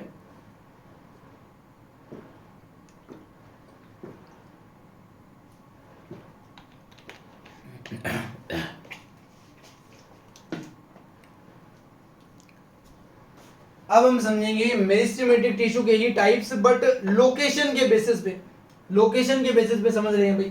सबसे पहला, अगर वो टिप पे प्रेजेंट है तो उसे क्या बोलेंगे, अपाइकल बोलेंगे। अगर वो नोड के ऊपर प्रेजेंट है तो उसे क्या बोल देंगे बच्चों, इंटरकेलरी बोल देंगे। अगर वो साइड में प्रेजेंट है तो उसे क्या बोल देंगे, लेटरल बोल देंगे। वेरी सिंपल, जो भी समझा वही फिर से पढ़ना है भाई, दिक्कत क्या है इसमें। तीनों टाइप के नाम तो क्लियर है ही आपके सामने। सबसे पहले अपाइकल मेरिस्टम भाई, मेरिस्टम जो अकर उपस्थित होता है कहां पे, टिप्स पे, किसकी, रूट और शूट की, जो जड़ें हैं और तने हैं दोनों के टिप पे प्रेजेंट होता है, टिप पॉइंट पे। प्राइमरी मेरिस्टम का ही भाग है ऑब्वियसली, है ना, अपाइकल मेरिस्टम प्राइमरी मेरिस्टम तो ये है एक्चुअली में, रिस्पॉन्सिबल होता है लेंथ को बढ़ाने में, पहले से ही बता दिया, जो टिप पे है वो क्या बढ़ाएगा, लेंथ बढ़ाएगा, क्योंकि प्राइमरी मेरिस्टम का टिश्यू है भाई ये।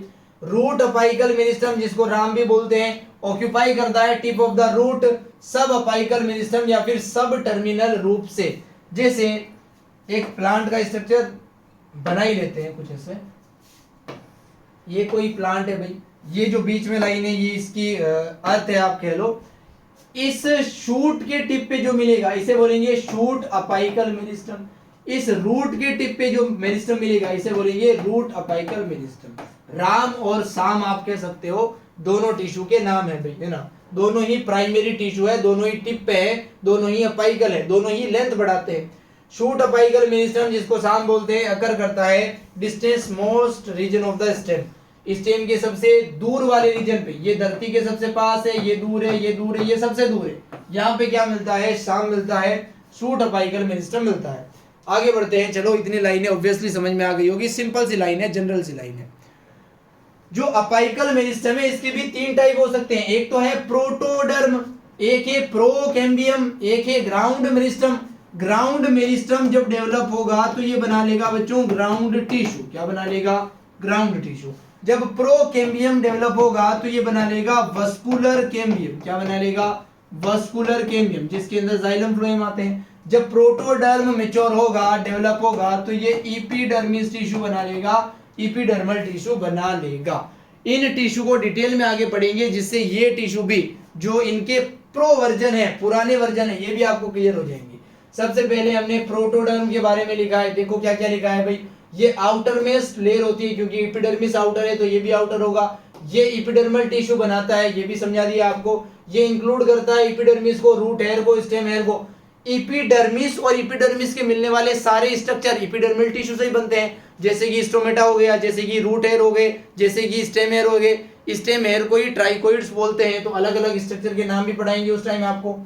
अगला है प्रोकैम्बियम, ऐसा एपाइकल टिश्यू जिससे वस्कुलर बंडल बनेगा, जिससे कैम्बियम बनेगी। ध्यान से देखो कैसे, सेल्स लंबे लंबे होंगे यहाँ के, give rise to vascular tissue, इससे वस्कुलर टिश्यू बनेगा। जाइलम और फ्लोएम पहले ही बता चुके आपको।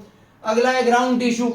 ग्राउंड टिश्यू, ग्राउंड का मतलब ही खाली जगह, प्लांट के अंदर जितनी भी खाली जगह है वहां पे ग्राउंड टिश्यू मिलता है, और ग्राउंड टिश्यू इस ग्राउंड अपाइकल मेरिस्टम से बनता है भाई। सबसे पहली लाइन आप देख सकते हो, सेल्स जो है वो लार्ज है, थिन है, आइसोडाइमेट्रिक है, सभी तरीके से इनका डायमीटर क्या है, सेम है basically. Forms ground tissue system, obviously ground tissue बना रहे हैं। इसके अंदर हाइपोडर्मिस आएगा, कोर्टेक्स आएगा, एंडोडर्मिस आएगा, पेरिसाइकल आएगा, पित्त भी आएगा, और पित्त से निकलने वाली रेज भी आएगी। ये जितने भी स्ट्रक्चर लिखे हैं इनके बारे में आगे फिर से बहुत सारी डिटेल पढ़ेंगे, तो बिल्कुल घबराने की आवश्यकता नहीं है। ये जितने भी स्ट्रक्चर्स है प्लांट के अंदर, ये इसी से बनते हैं भाई, ग्राउंड मेरिस्टम से ही बनते हैं, इसलिए यहाँ पे ग्राउंड मेरिस्टम के टॉपिक में इन्हें लिख भी दिया है। ये एक एनसीईआरटी का डायग्राम है जिसे आप बहुत ध्यान से देखेंगे भाई। ये रूट कैप है किसी भी रूट की, ये इसका इनिशियल रूट कैप, यहाँ से रूट कैप स्टार्ट होती है, यहाँ पे एंड होती है। यहाँ पे देखो ये है प्रोटोडर्म, इसी से क्या बनेगा, एपिडर्मिस। देखो ये सबसे बाहर है, इसके अंदर की तरफ, इस प्रोटोडर्म के अंदर की तरफ ये वाला जो पोर्शन है ये है कोर्टेक्स। इसके भी अंदर ये वाला जो पोर्शन है ये है सेंट्रल सिलेंडर बेसिकली। इसके अंदर ये जो पोर्शन है ये सेंट्रल सिलेंडर और कोर्टेक्स है, जिनको लेबल कर दिया गया है। रूट अपाइकल मेरिस्टम यहाँ पे होता है, रूट के टिप पे। आप कहोगे सर टिप तो ये है, ये रूट का पोर्शन नहीं है, ये रूट का कैप है जो इसे प्रोटेक्शन देने के लिए लगाया गया है। ये क्या है, रूट कैप, जिसको कैलेप्ट्रा भी बोलते हैं। इसके ऊपर जो है ये रूट है और ये रूट की टिप है, इसलिए ये रूट अपाइकल मेरिस्टम यहाँ पे है।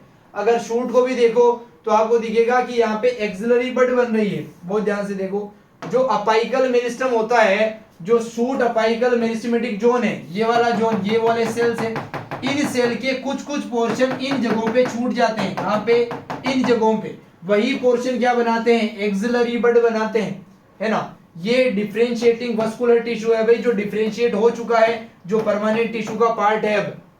ये जो पार्ट है ये तो मेरिस्टेमेटिक ही है, ये जो एक्सिलरी बड है ये भी एक्चुअली में प्राइमरी मेरिस्टम ही है, क्योंकि प्राइमरी मेरिस्टम का ही ये पार्ट पीछे छूट गया था। उम्मीद करते हैं क्लियर है भाई। उसके बाद ये जो स्ट्रक्चर है ये लीफ प्रीमोर्डियम है भाई, इससे लीफ बनने वाली है, ये लीफ का प्री स्ट्रक्चर है, पुराना स्ट्रक्चर है, इसलिए इसको लीफ प्रीमोर्डियल भी बोला गया है।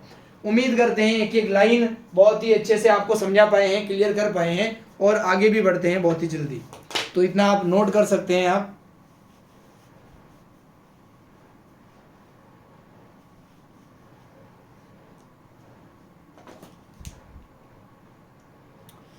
अब बात करते हैं बच्चों शूट अपाइकल मेरिस्टेमेटिक के बारे में, जो कि टिप ऑफ द शूट के ऊपर या टिप ऑफ द स्टेम के ऊपर प्रेजेंट होता है भाई।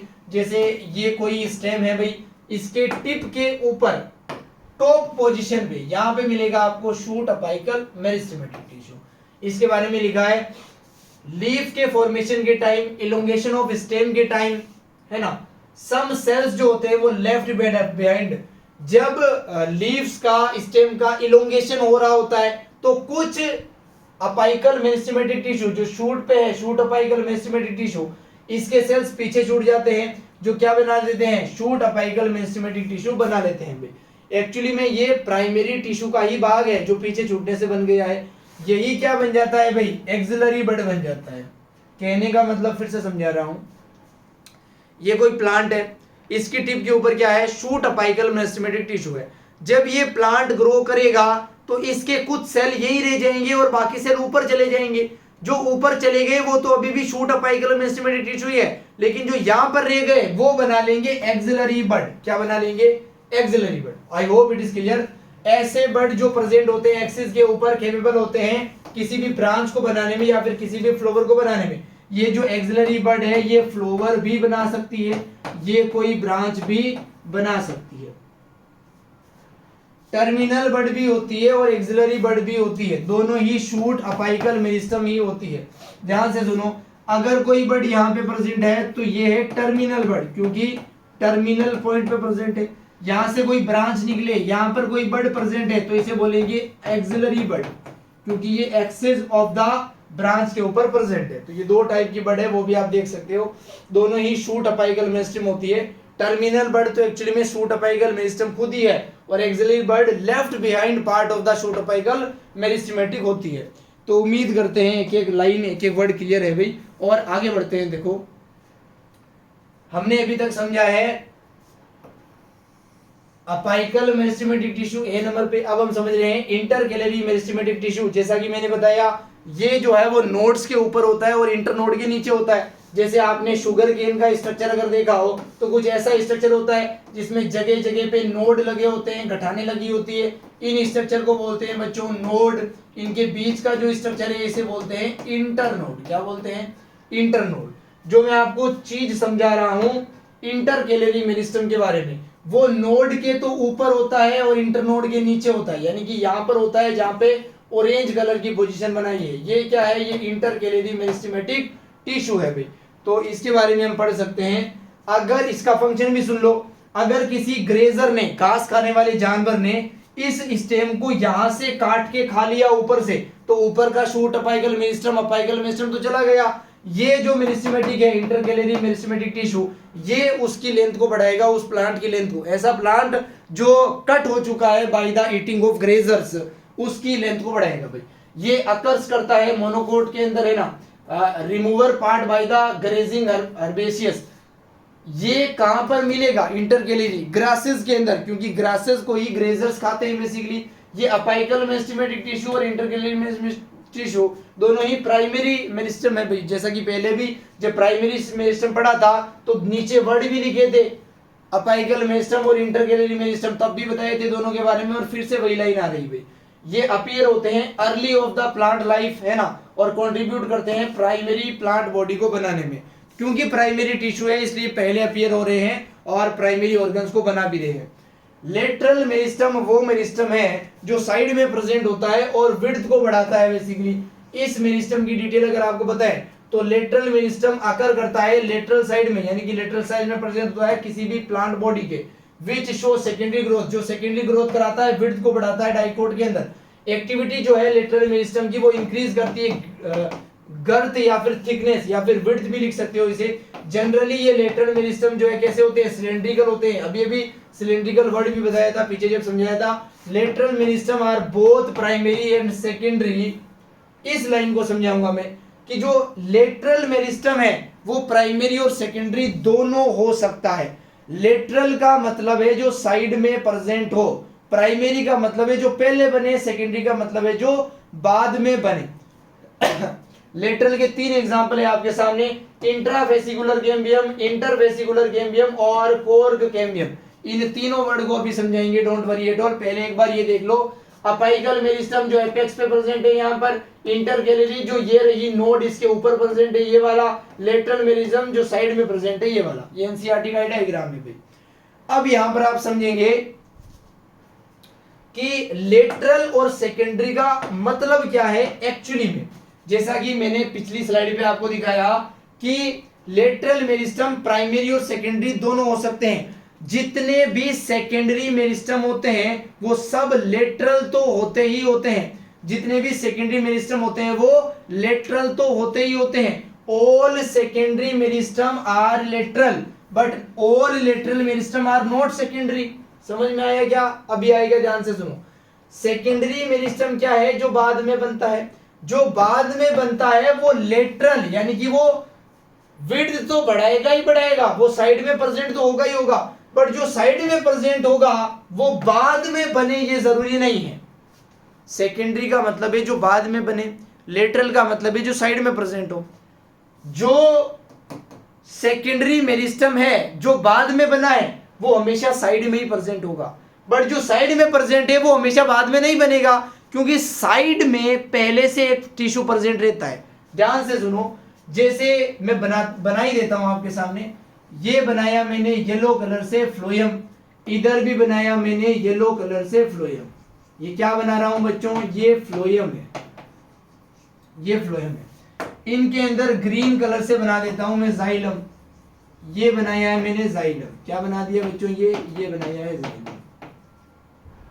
जाइलम बना दिया, फ्लोएम बना दिया। इनके बीच में एक कैम्बियम प्रेजेंट है, आप कह सकते हो एक कैम्बियम है जिसको बोलेंगे इंट्राफेसिकुलर कैम्बियम। क्या बोलेंगे? Intrafascicular cambium.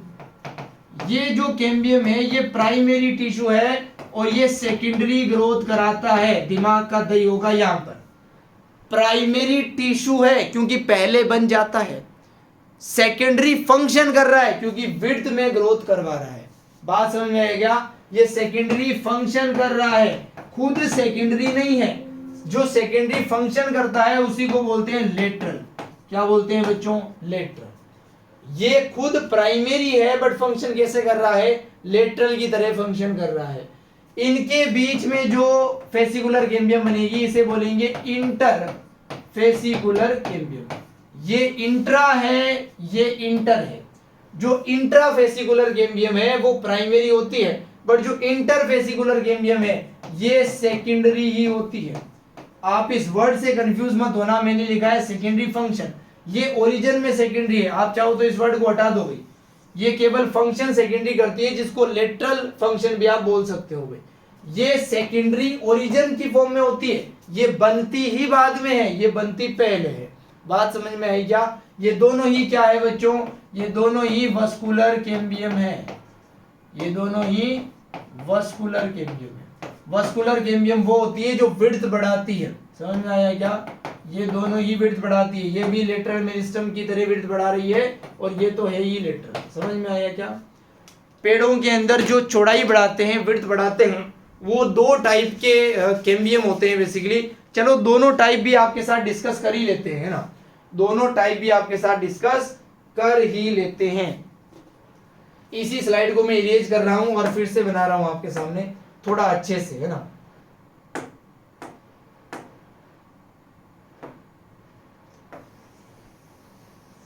इस पोर्शन को हटा देते हैं भाई। एक काम करते हैं, अपन रबड़ लेते हैं और इसी से मिटाते हैं।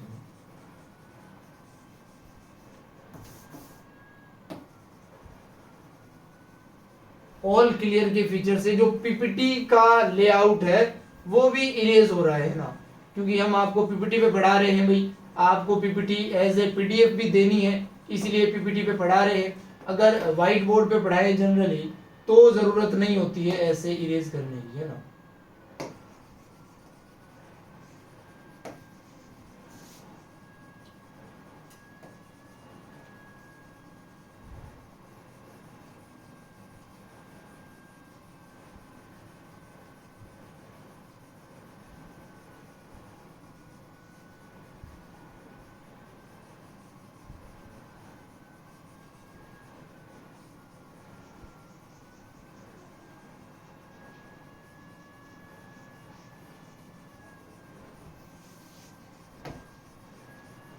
चलिए इतनी जगह काफी है अपने लिए।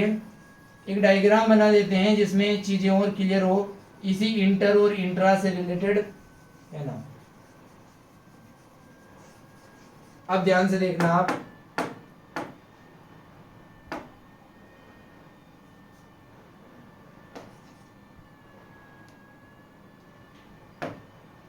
एक सेकंड बस, छोटा सा टेक्निकल इशू यहाँ पे देखने को मिल रहा है।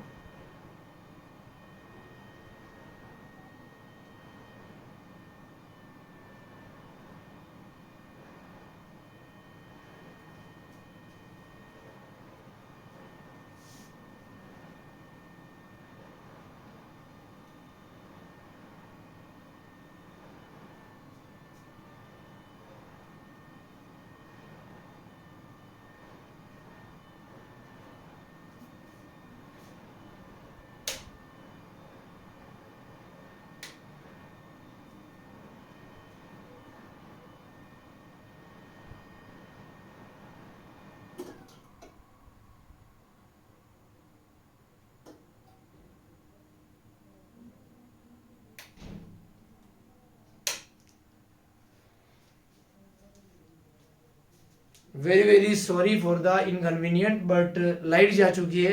लाइट से बेसिकली ये लाइटिंग तो हो रही है स्टूडियो लाइट, बट ये पैनल वर्क नहीं करता है ना, क्योंकि ये ज़्यादा पावर को कंजप्शन करता है भाई, 650 वोट पर आवर कंजप्शन करता है, तो ये वर्क नहीं करेगा बिना लाइट। बट ये लाइट्स जो है वर्क कर रही है।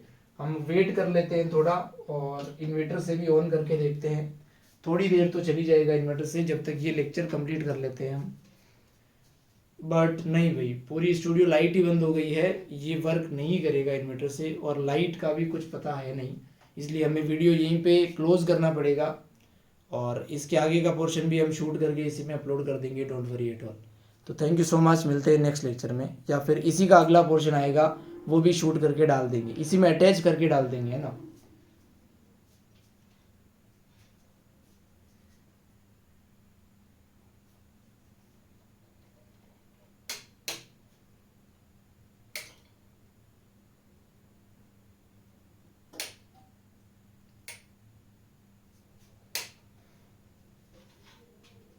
तो चलिए बच्चों, लाइट आ चुकी है, बहुत ही टाइम पे, है ना।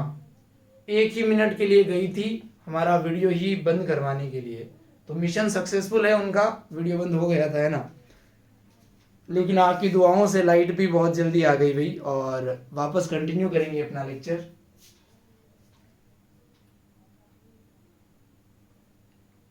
बहुत दुख की बात है कि जितना भी हमने प्रेजेंटेशन पे लिखा था अभी लेक्चर में, वो सब इरेज हो जाएगा, क्योंकि जब तक सेव ना करो प्रेजेंटेशन को, सब कुछ इरेज हो जाता है। इसलिए देखते हैं अभी क्या होता है, आपको नोट्स कैसे दे पाएंगे अगर सब कुछ इरेज हो जाएगा तो।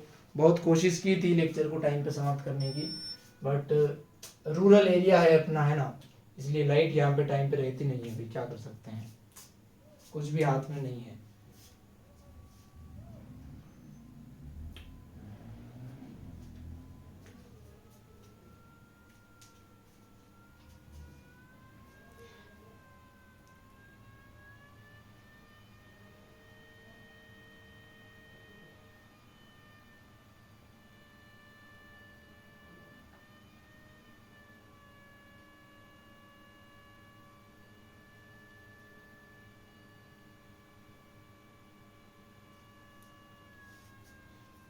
जितनी प्रॉब्लम्स हो सकती है ना, वो सब के सब आती है आपको रोकने के लिए।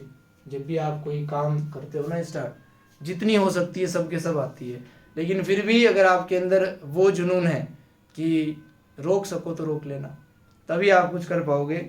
देख सकते हो आप, है ना, कंप्यूटर में 3 बार टेक्निकल इश्यू आ चुका है, 1 बार लाइट जा चुकी है, अपडेट तक आ चुका है, जबकि लेक्चर से पहले सारे अपडेट करने के बाद लेक्चर स्टार्ट किया था। मात्र 1 घंटे के अंदर वापस अपडेट आना, नॉट ए जोक। बट कोई नहीं, फिर भी करेंगे, छोड़ेंगे नहीं किसी भी कंडीशन में, है ना। लेक्चर होगा ही होगा और अभी के भी होगा।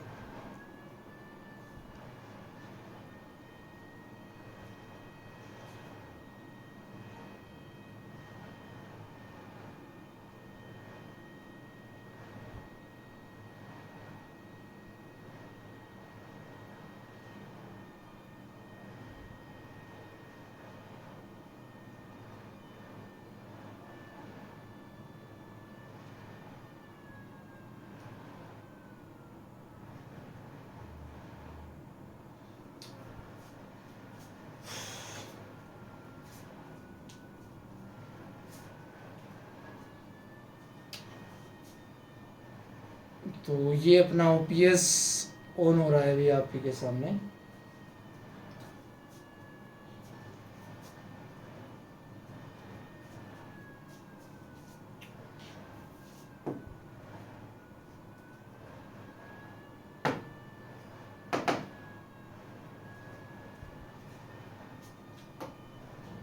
इसी पे कर देते हैं।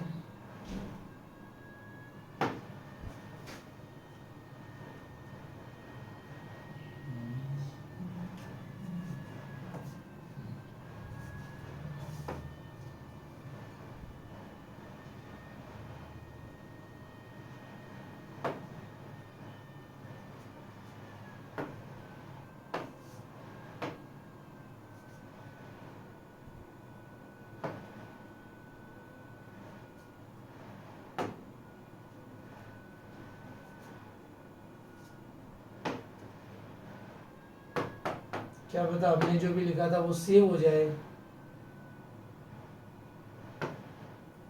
सेव थोड़ी हो रहा है, क्या सेव हो रहा है ये आई डोंट नो एक्चुअली। चलो छोड़ो रे, हटाओ इसको।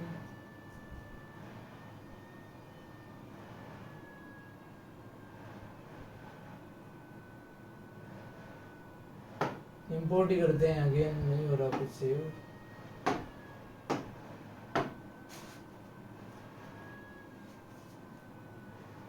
सेव तो रहता ही नहीं है, मैंने कोशिश की अगर वापस सेव हो जाए तो, बट नहीं, जो इरेज हो गया वो तो हो ही गया ना। रीसेव की कोई प्रॉपर्टी नहीं है अपने पास। इस स्लाइड पे थे हम बेसिकली।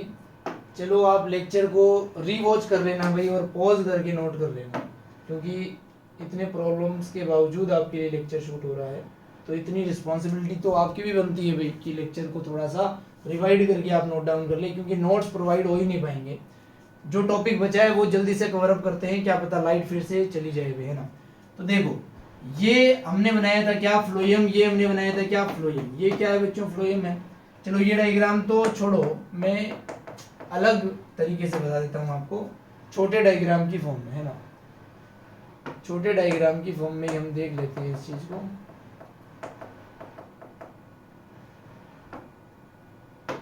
ध्यान से देखो, मैं यहाँ पे लिखता हूं कि जो सेकेंडरी ग्रोथ है ना, वो किस वजह से होती है, वो कैम्बियम की वजह से होती है। किसकी वजह से होती है बच्चों, कैम्बियम की वजह से होती है। और जो कैम्बियम होते हैं वो 2 टाइप के होते हैं भाई, एक तो होता है कॉर्क कैम्बियम और एक होता है वस्कुलर कैम्बियम। जो वस्कुलर कैम्बियम है वो फिर से 2 टाइप के होते हैं, इंटर और इंट्रा। जो इंटरफेसिकुलर कैम्बियम है और जो इंट्राफेसिकुलर कैम्बियम है, वो वस्कुलर कैम्बियम के ही 2 टाइप है। अब मैं लिख रहा हूं ये बनते किससे हैं, जो कोर्क कैम्बियम है ये बनता है कोर्टेक्स से। किससे बनता है बच्चों, कोर्टेक्स से।